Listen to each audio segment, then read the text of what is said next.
Première étape de cette descente du conseiller BBN, Brice Boniface Ngoulou, membre du bureau exécutif national de la DRD, Dynamique républicaine pour le développement. Aussitôt arrivé à Djambala le samedi 29 avril 2017, la visite de ses géniteurs pour recevoir en premier lieu l'onction parentale. Ok, bon.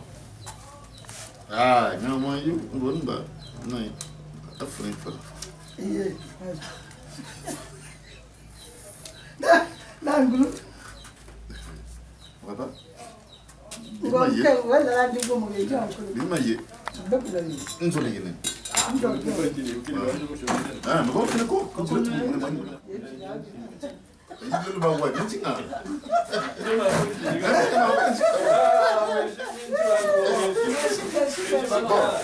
Deuxième étape, le dimanche 30 avril 2017, après avoir rendu visite en matinée au préfet Gilbert Mwanda, en mi-journée, le conseiller Brice Boniface Ngoulou reçoit dans sa résidence privée sages et notables de Djambala et ceux des villages de l'axe Djambala Nord, ainsi que les dynamiques militants de la DRD de cet axe pour une grande concertation appelée communément rencontre citoyenne.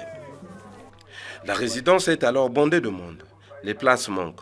Certaines personnes sont obligées de se mettre carrément sous le soleil. Tous attentifs, impatients d'écouter le message de leur fils, frère, neveu, oncle, bref, leur bienfaiteur qui, depuis plus de 5 ans, ne cesse et n'a cessé de leur apporter une assistance, pour ne pas dire un soutien digne de ce nom. Ceux-là, comme toujours, sont tambours ni trompettes, autrement dit, son bruit, comme le font les grands hommes. Car partager un tendon, et le couple Ngoulou, Brice Boniface et Alima Kamara savent le faire, mais surtout bien le faire. Dans le face-à-face avec ce monde qui était à son écoute, où la communication s'est faite sans interprète, autrement dit, dans le dialecte local pour une meilleure compréhension de tous, Brice Boniface Ngoulou n'est pas passé par 4 chemins pour leur rappeler ce qu'il lui demandait de faire depuis belle lurette, à savoir qu'il se présente comme candidat aux législatives à Djambala.